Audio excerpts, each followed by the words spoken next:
This material is part of our course Microeconomics. You can find more at professorpro.net. The current video belongs to Unit 1, Demand and Supply, and covers the class Changes in Equilibrium. The objective of this class is to address and answer the following questions. How will price and quantity of equilibrium change if there is a shift in demand or in supply? If one curve shifts, will the other one shift as well? And will markets move toward the new equilibrium? Let's start with the basics. Remember that the market equilibrium is the price and quantity at which there is no surplus and no shortage of production.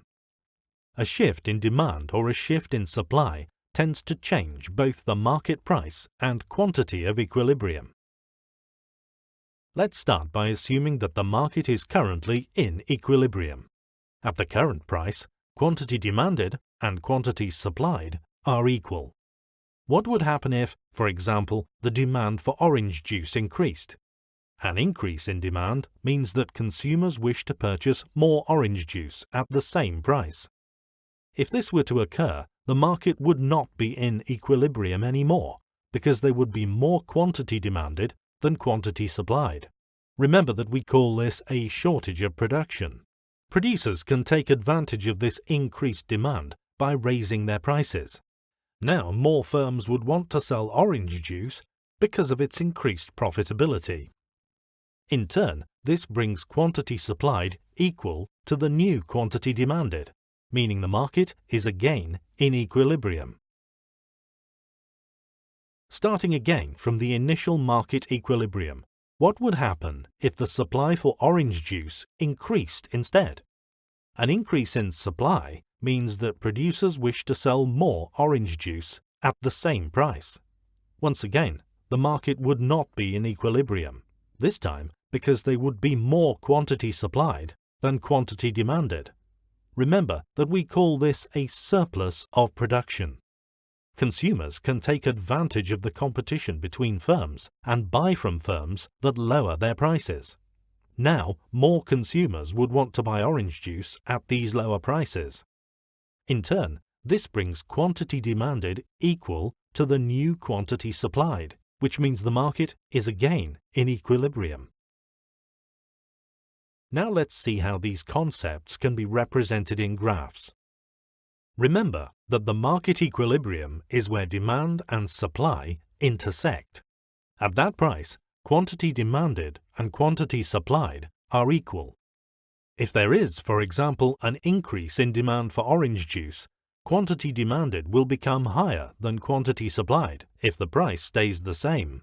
Market forces will push prices higher, which will lead to a movement along the supply curve.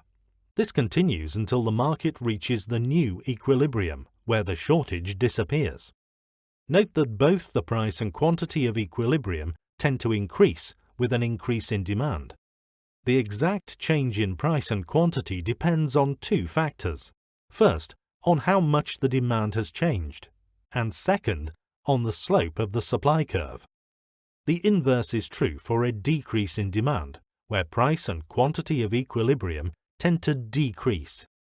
Note that this positive correlation between price and quantity of equilibrium is called the law of demand.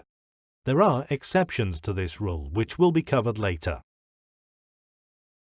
In order to analyze changes in supply, let's go back to our initial equilibrium. If there is, for example, an increase in supply of orange juice, quantity supplied will become higher than quantity demanded if the price stays the same. Market forces will push prices lower, which will lead to a movement along the demand curve. This continues until the market reaches the new equilibrium, where the surplus disappears. Note that in this case, price of equilibrium tends to decrease, while quantity of equilibrium tends to increase. The exact change in price and quantity depends on two factors. First, on how much the supply has changed, and second, on the slope of the demand curve. The inverse is true for a decrease in supply, where price of equilibrium tends to increase and quantity of equilibrium tends to decrease. Note that this negative correlation between price and quantity of equilibrium is called the law of supply. There are exceptions to this rule, which will be covered later. To conclude, let's review the questions that this class set out to answer.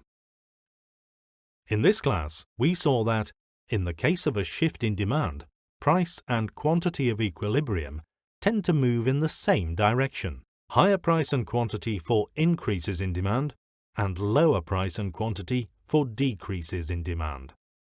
In the case of a shift in supply, price and quantity of equilibrium tend to move in opposite directions. Lower price and higher quantity for increases in supply, higher price and lower quantity for decreases in supply. Ceteris paribus, a shift in one curve will not lead to a shift in the other curve, but to a movement along it. And finally, free and perfectly competitive markets tend to move toward the equilibrium if they are not already on it. If the equilibrium changes, market forces will push economic agents toward that new equilibrium. If you found this video helpful and want to see more, you can visit our website or find our app. If you have already purchased access to the extended materials, you can find the following examples. You can also find a more theoretical approach to the following concepts. Thank you.